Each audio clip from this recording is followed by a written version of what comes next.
What is up, everybody? It is Alex from Heavy New York, calling from the quarantine zone again, and this time we got Jake from Rot. Thank you so much for your time today, man. I really appreciate it. Oh yeah, no problem, man. Thanks for having me. Yep, it's great to have you here. The newest album, As One, is absolutely kick-ass. You just want to talk about, like, how the making of this was? Like, was there kind of, like, a preconceived idea? How did As One sort of, like, come to be? Yeah, so,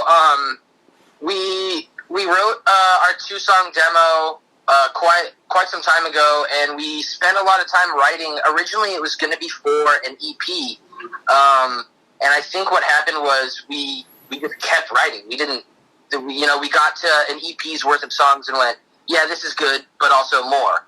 So by the time we had all of the songs, we started just kind of listening to every song and seeing which one really, harnessed the album's energy.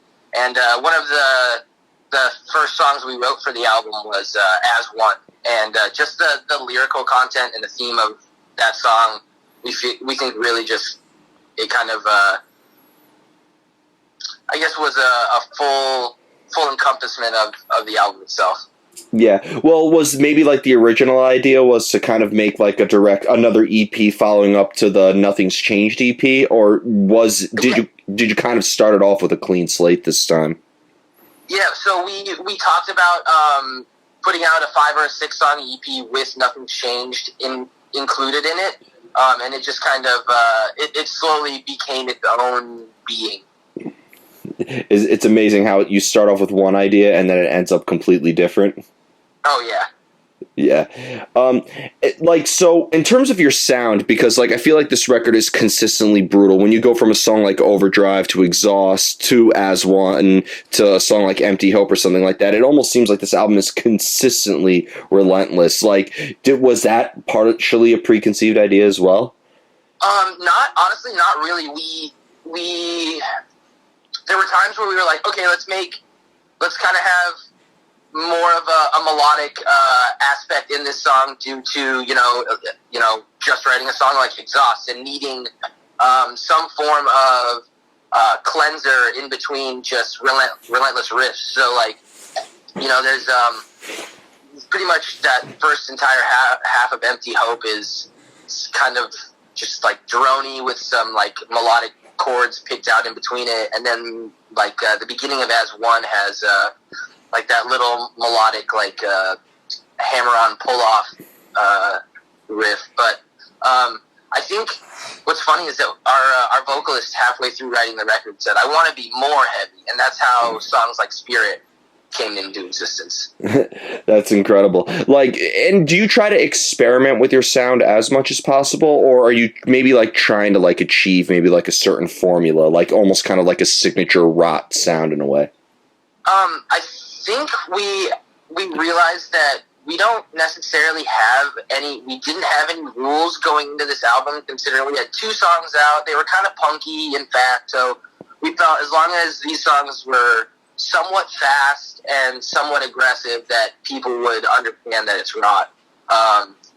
So I think we're actually, as a band, we're really lucky because pretty much everyone's on the same page that we don't really have any rules as long as it fits the big umbrella of aggressive. Okay. Is there ever a time where maybe lyrics or subject matter could help dictate the direction of the music as well? I would say that's very, very much so true. Daggers, the instrumental was written after we had the lyrical content ideas. Mm-hmm. And so when you see these lyrics, they almost kind of dictate on how you apply your instrument and how you are able to arrange the composition and stuff, right? Yeah, absolutely. To the point where you have these. You may even have full stanzas. So when we wrote Daggers, we just had the overall theme and a few phrases here and there. But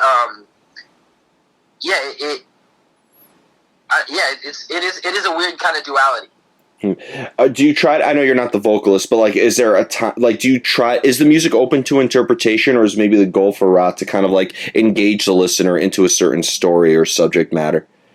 I'd say it's a perfect storm of both because I know while Spirit has its own meaning to us, I know that it's nice and open enough that somebody can apply however it may, work in their life. And that's kind of the beauty of music in general is, like, I remember being a kid growing up and hearing songs and being like, wow, this applies to, like, me in this way. And then, you may see an interview a few years later and, the vocals will be like, yeah, I wrote this song on the toilet while I was doing this and that. And it's like, oh, well, that's like completely the opposite of the weight that it holds for me. But that's almost the beauty in it.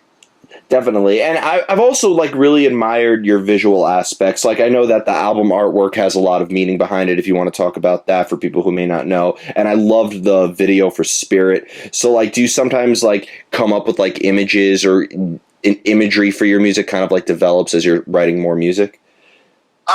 Yes, and also we let the music kind of tell us what the visualizations can look like. Sorry, and like I guess for instance would be the album was completely written, and we were actually, I believe, in the mixing stage of it when we started to talk really heavy about album art. We had been talking about album art for a while, just trying to pick everyone's brains, seeing what everyone thought may have been the best direction, or at least to have some elements of.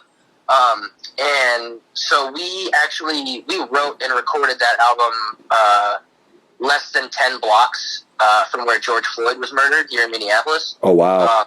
Yeah, so the album art is actually a good friend of ours who's an amazing photographer. His name's Nels Potvin. You should all look him up. But he was there during the protests, and that picture is actually from a parking lot during the protests of a car being set on fire. I mean, when I was looking at it and from analyzing kind of like, what you guys are about and being a hardcore scene, I almost considered that album artwork to be just as strong as the first Rage Against the Machine album artwork. Like, really, it really hits so heavy. Which is like, that's a huge, huge thing to say. Thank you for that. That's very nice. But yeah, we saw that he had taken a bunch of pictures, and we started looking through them, and that one really stood out to us. There's another like part 2 of that picture of that you don't really get to see, and that the first part is just the car burning, and you just see everyone kind of in awe around the car burning. But on like if you get the vinyl or whatever, there's another picture in there that has a man with a fire extinguisher trying his absolute hardest to put that fire out. Oh, so there's almost kind of like a narrative, and it almost serves as like an illustration in a way. Exactly. And that just happened so organically, where you just like immediately saw it and be like, this is how we're going to present the music? Yep.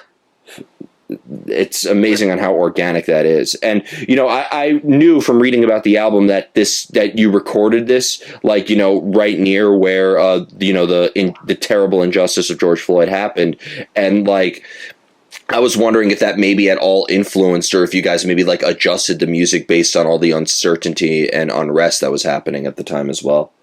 I wouldn't say that we adjusted our music at all. Our first song, literally the first platform we came out on, was "Fuck Cops," and police brutality is gone so far. I don't know if I can swear, but I went for it. You're required to. Absolutely amazing. Mm-hmm. So yeah, we've kind of, since the beginning of the band, we've all, and it's not just like an overarching band idea. Everyone in the band genuinely believes in the things that we say and the things that we stand for. So we didn't necessarily let these the social climate dictate the songs per se, but we did let them fuel even more than they would have, without it. So you guys are probably like playing the music with a little bit more of an angrier passion behind it. We were extremely, and still are to this day, frustrated as shit. Did maybe like making this album provide a little bit of release, or do you think that maybe like I don't know if closure is the right word, but I'd imagine that this album allowed you to like sort of take your anger and aggression out in, I guess, a healthier way, right? it allowed us all to channel it. We were all going to a lot of protests at the time, and it's really easy to get caught up in anger and get caught up in just seeing red all the time because of this. So I would say for sure, especially for our vocalist Harold, it was a really good outlet to have during all of this. But yeah, I think we're still pissed. We're still frustrated about everything. There's, that writing the album and making the album absolutely helped with our own personal struggle, but our city is still struggling. I can imagine. Have you ever thought about, I don't know if this would necessarily be like the right thing to do, but have you ever thought about maybe playing at a protest to maybe like further engage people into what, your meaning is and how you're trying to inform people on these issues? Totally. And we would love to do that. You have to do it in a way that, because this isn't about us. When you get into protests and things like that, you have to kind of remove the I and the me, and you have to become a we. And so I think there's a good way to do that, but you have to be careful about it because, of course, our goal isn't to like go to a protest and play a song or play a couple songs and be like, watch us play or whatever. And it's so you got to find that fine line of if you can present your art and present its meaning without it being about you. Yeah, you don't want to make it seem like you're kind of like using this as an opportunity or you're like tokenizing off of a tragedy, right? Of course not. And that's, for the longest time, we weren't going to do a music video because we didn't feel it was proper. We didn't want to have, we didn't want to, I guess, push just videos of us, we didn't want to be like, look at us, look at us, look at us. But as things went on, we felt like it was important, and we wanted to ensure that the song that did get the music video spirit, we wanted to make sure that it was as eerie and made you uncomfortable as the actual track was. Yeah, art is not meant to be comfortable, and I'm really glad you did. I'm really glad you did make that video because I think that almost like that statement should be said, and then just have that video displayed right next to it. I agree with that. That would be nice. Now, being that you guys, are categorized more in like the hardcore spectrum of things, first and foremost, like, is it because, there's been a lot of music out there that does have politically charged meaning behind it. And I mean, if you look at Ministry's last album, I mean, that was very political. OTEP's music's very political. Rage, Refuse, you name it. Is there a specific reason why the style of music that you play, you feel best supports the message you're trying to express? Yeah, I think when it comes down to anything political, mainly on either side, whether you're left, right, center, wherever you stand, you're frustrated because it's not how you think it should be. So I feel like any music that can just kind of relate to being frustrated and having that pent-up aggression, having almost the feeling of what can I do, the feeling of, I'm small, like it's, I think that all plays into, like ferocity and just aggression in general. Yeah, well, there's been plenty of non-aggressive music. Like, for instance, one good example, I think one of the best lyricists ever in demonstrating social injustice and unrest was Tupac. And I mean, one of the songs that made me personally like really be informed on the issues he was talking about was the adjusted Bruce Hornsby song, Changes, because like because it was like very, I don't want to say it was laid back because the lyrics were very emotionally charged, but like it had kind of like more of a melancholy feel to it. It wasn't, the most fast. It wasn't, the most in your face. So like, I thought there's many ways to really demonstrate issues. And absolutely. Well, Tupac for one was amazing at being both, he understood when to be in your face and aggressive and intense, like Can't See Me, and he understood when to pull it back and let his words actually do all of his weight movement. Yeah. So that's a great point. Yeah, it's amazing on how like the words itself is really good, but the way that you say it could ultimately change the whole context of it. Absolutely. Yeah. Now, and being that, you kind of in a way just answered it because, this is about we. It's not about, the five of you guys. I feel like, Rot is as much of a community as it is a band. And is that maybe also why you kind of chose the more hardcore path? Yeah, well, and especially in Minnesota right now, our hardcore scene and our metal scene, our metalcore scene, just our music scene in general. I don't even want to pigeonhole it to the aggressive sides, but right now the Minnesota music scene is really tight, and it's much bigger than it was 4 or 5 years ago. So we felt that especially in our city right now, it just all made sense. We felt like it was, and also we knew that these were the people that shared our ideas and shared these frustrations, and not even just the ideas, but the frustrations themselves. Yeah. We felt like, if we're going to make a community around this, we better start in the community that's just as angry as we are. Definitely. And I mean, there is a lot of, you mentioned, there's like a variety of different styles of bands. We'll go more in depth with that in a second. But like, I feel like I think After the Burial is from Minneapolis or Minnesota. Obsequiae, great brand new power metal band. But then you have like bands like Motion City Soundtrack. Oh, yeah. So it almost seems like the Twin Cities really have just like a variety of different bands. Yeah. And it's like, you have to think, I guess, once you're stuck inside for half the year, you kind of start to get creative. Your brain starts to reach into different pockets. Yeah, definitely. I've always said isolation is the greatest fuel for creativity. Absolutely. And I have two more questions for you. Kind of going back into hardcore, because I've interviewed a lot of bands that are categorized in hardcore. Like I've interviewed Hatebreed, I've interviewed Agnostic Front. But like, to you, like, what makes something hardcore? I get a different answer every time. Like Roger Merritt said that like, hardcore is very lyrical driven. It really focuses more on the lyrics. But is there a sound? Is it a style? To you, what makes something hardcore? To me, hardcore is just it falls straight into aggression, and I think it falls into aggression. I think it can fall into rhythmic styles, because like if we're talking hardcore versus just straight metal, there's a lot of rhythmic decisions there where hardcore bands are pulling from the punk side of things, so you get those D beats and you get those gallop guitars. Whereas like a lot of times in metal, you can end up with the more it can have a little more. I don't even know how to say it. Like the word isn't melody, but like I guess in my brain I'm thinking like if you're comparing like Slayer to Trapped Under Ice, like one of them is Slayer's gonna have a little more of that note definition, and they're gonna focus more on that, whereas Trapped Under Ice or Terror or any of those bands are gonna be a little more punkier to some extent.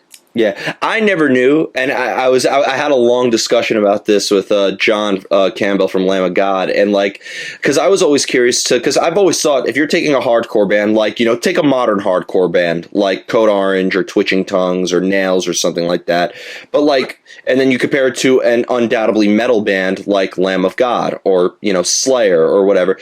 To me, they're both very loud and brutally honest and aggressive forms of music. I never understood how like a hardcore fan couldn't appreciate metal and vice versa.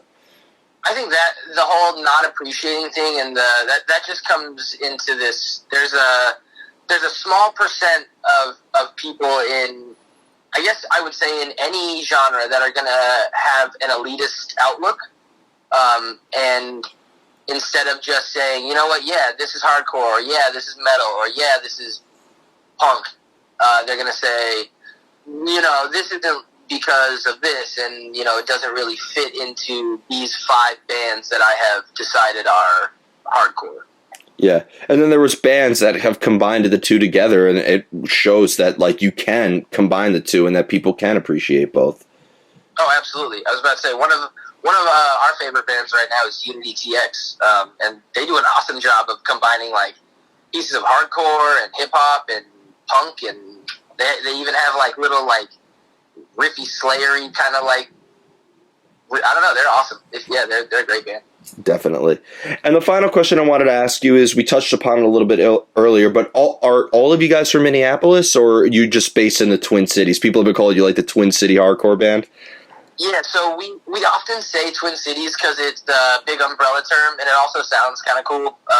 But when we formed the band, most of us were living in St. Paul, and then we all moved, and now all of us are in Minneapolis except for Michael, our guitarist, who's in St. Paul. Okay. So, like, is there kind of, like, you mentioned that there's a great scene out there now. Is there any more hardcore bands that you recommend we check out? I know I'm kind of putting you on the spot right now, but, like, is there, like, more hardcore bands that you recommend? Like, how is the scene out there? Are there really cool venues? Is it, really happening?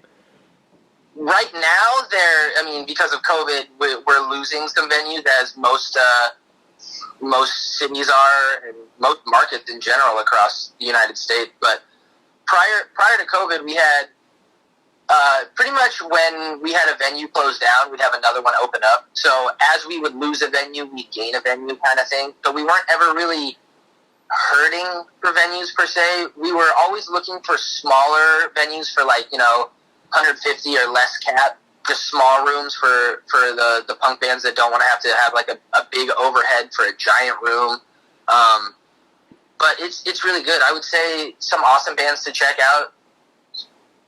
I would do this band isn't from Minneapolis. They're from North Dakota, but they're an incredible band, and they have just as much weight in the Minneapolis scene as any other Minneapolis hardcore band. It's called Swing Low. There's actually a feature from their vocalist on Technicolor Yawn. Oh, sweet. So they're an awesome band. We love those guys. I would say Gadget is really cool. They're a great straight edge band from this area. I would check out Casual. They're awesome. This band isn't necessarily aggressive, but they're awesome musicians. Heart to Gold. There's another band kind of in the same wheelhouse called Pierre that we really like. The drummer and I play in another band together called While God Sleeps. That's the kind of like metalcore-y, old school metalcore, like On Broken Wings style. Trying to think if there's any other like really, really killers out there right now. Yeah, I know as soon as I hang up, because this happens all the time. Oh, I forgot to mention this band. Can you plug them too? Totally. Yeah. But yeah, there's a death metal band from North Dakota called Maul. They're awesome. Yeah, so and that's the beauty of it is out of the 6 or 7 bands or whatever that I brought up, they're kind of all different genres, but the funny thing is that we would all play a show. We've all played shows together. That's awesome about our scene, is that nobody cares if it's all. I was about to say, nobody cares if it's all hardcore, if it's all indie or not. They're just gonna come out because music's being played. Yeah, I did an interview with somebody recently where they said that the future of music is genreless, and I think that's really awesome. Like, I saw Vane play a show with Ghostemane. Yeah, I was about to say Harm's Way did a show with Ghost that I think they were on that tour.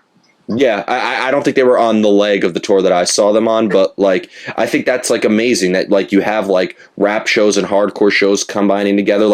I saw Ice-T play before Godsmack and Guns N' Roses, and the audience was just as crazy. So we actually played a show here with, it was us and another amazing band that I almost forgot, Wanderer. There's a band from here called Wanderer. They're amazing. You gotta listen to them. Well, but us and those guys, we played a show with 3 different rap groups. So it was a rap group, hardcore rapper. That's amazing. And I've noticed that my friend is in a metal band that plays at a lot of rap and hip hop shows, and they welcome them with open arms. And I think that's amazing. I'm starting to notice that there's more of the different styles of music are really consolidating together, which I think is great. Totally. And I think people are just kind of seeing that, like, you know, it's all same goal. We're all trying to get to the same destination. We're all just kind of moving at a different direction. So I think once everyone starts to figure out that we all have the same goal and the same end place, I think genreless shows are going to happen regardless. I think that they're the next way. Definitely. And how much do you want to bet? Because I was joking about this with a couple of hardcore bands. You have a band like Earth Crisis that's straight edge and vegan. I think that there is going to be a band that's going to be wear a mask and socially distance, like have that same sort of attitude and message, but that's going to be their main message, like Earth Crisis was. I don't doubt that at all. And like there's a lot of bands that, you know, before this all even happened, they had lyrics that fit that really well. Like there's like Terror has the Keep Your Distance, and they actually ended up putting that on a face mask. And there's another band called Malevolence, and they did face masks, and I think they actually have a song called Keep Your Distance. And they did an alt cover for their vinyl where like the person on their record has a face mask, just like a special edition. That's incredible. I mean, that's you. If you want to listen to an album that predicted, because, you know, like a lot of albums came out this year, but they're obviously, you know, writing it in 2019 or maybe even 2 years ago. You should listen to the new Heaven Shall Burn album. That song for song predicted everything that's been happening, from the unrest to the pandemic, all that. Oh, that's crazy. Yeah, it's like beyond unsettling. Like if you want to talk about a band being ahead of their time. Shall Burn? What? Heaven Shall Burn was the name you said? Yeah. All right, yeah, we've got that typed up. Awesome. So before we go, I want to thank you so much for your time today. It was great to be able to talk to you. And again, congratulations on this great release. Is there just anything else with Rot that you would like to promote? Obviously, thanks to the virus that I'm choosing not to name on the outlet. But could we be expecting shows to, like, as soon as all this is over, I'd imagine we'll be seeing you on the road quite a bit. Is there a chance you'll come here to New York City, the hardcore capital of the world? Yeah, well, the whole goal is as soon as things are safe and we're able to consciously not put anybody at risk, we would love to. Our plan is to do everything. The whole U.S. We have a couple bands in mind that we want to grab for West, Mid, and East, and do a little 3-leg part of it. And yeah, you seeing us in New York is far from out of the question. Yeah, I would love to see you guys, and please bring some of the bands that you mentioned as well. I would love to have like maybe a Minneapolis tour on the road.